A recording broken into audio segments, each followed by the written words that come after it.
লম্বা পাইপ দিয়ে বাঁশপাকারে ছেটানো হচ্ছে পানি, আর তাতে ভিজে নিজেদের শীতল করার চেষ্টা করছেন এই নারী এবং শিশু।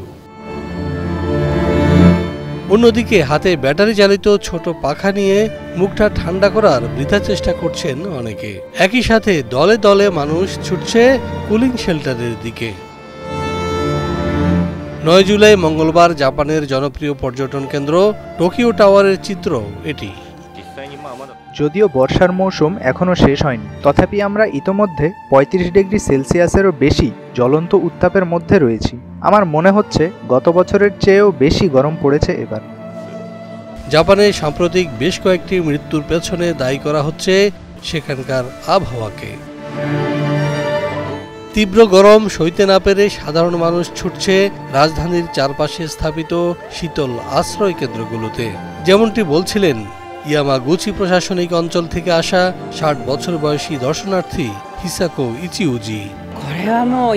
এটি একটি প্রাণঘাতী জরুরি অবস্থা, যা প্রায় ৩০ বছরেরও আগে আমাদের ছিল না। জুলাইয়ের শুরু থেকে তাপমাত্রা কখনোই ৩৫ ডিগ্রি সেলসিয়াসের কাছাকাছি ছিল না। আমি মনে করি নিজেদের হাইড্রেট রাখা এবং শীতল হওয়ার জন্য এই জাতীয় সুবিধায় আশ্রয় নেওয়া গুরুত্বপূর্ণ।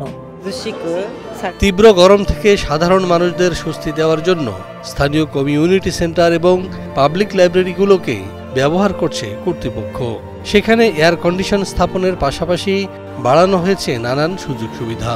যেমন কেউ চাইলে বসে বই পড়ে সময় কাটাতে পারছেন, আবার অনেকে পাচ্ছেন খাবার কিনে খাওয়ার সুবিধা।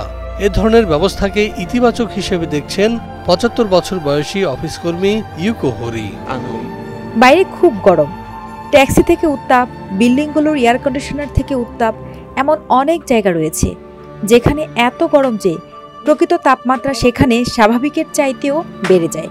তাই আমি মনে করি এটি খুব ভালো যে এই ধরনের উদ্যোগ নেওয়া হয়েছে। গ্রীষ্ম মৌসুমের এই প্রচণ্ড তাপে মানুষ যাতে হিট স্ট্রোকে মারা না যায় সেজন্য স্থানীয় মিনাতো ওয়ার্ড অফিসের সহযোগিতা নিয়ে এ ধরনের কুলিং শেল্টার গড়ে তোলা হয়েছে বলে জানান টোকিও টাওয়ারের জনসংযোগ ব্যবস্থাপক শিঙ্গো ইয়ামাজাকি। গ্রীষ্মের মৌসুমে গরম বাড়ছে, তাই আমরা মিনাতো ওয়ার্ল্ড অফিসের সহযোগিতায় জনসাধারণের জন্য শীতল আশ্রয়কেন্দ্র স্থাপন করেছি। মূলত হিট স্ট্রোকে আক্রান্ত হয়ে মানুষ যাতে মারা না যায় সেজন্যই এই ব্যবস্থা। অতিমাত্রার তাপদাহের কারণে সম্প্রতি বিপর্যস্ত অবস্থায় কাটাচ্ছে এশিয়া, ইউরোপের বিভিন্ন দেশ এবং যুক্তরাষ্ট্রের মানুষ।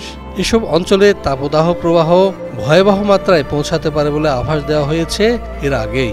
একই সাথে জাপানে উচ্চ তাপমাত্রার কারণে ৪৭টি প্রদেশের ২০টিতে জারি করা হয়েছে হিট স্ট্রোক সতর্কতা।